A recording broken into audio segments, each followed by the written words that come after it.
better if it were more similar to primary school, but learning the actual language and being able to say things and speak it.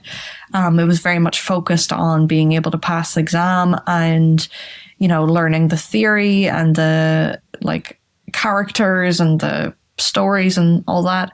So anyway, when I left school, I had no intention of pursuing Irish any further.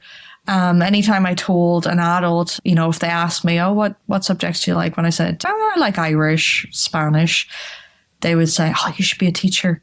They're crying out for Irish teachers. And so that's all I thought I could do after school with Irish, was become a primary school teacher or a secondary school teacher of Irish. And I did not want to be a school teacher. Nothing wrong with it. I just remember not wanting to have that routine of being a school teacher. And so I went on to pursue another interest, which was media production, which I'm very happy I did, because this helped what I wanted to do with Irish. And I didn't know it at the time.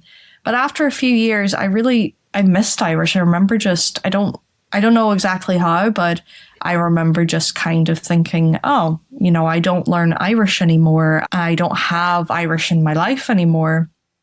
And I feel like I should, and I want to, and I could get more out of it.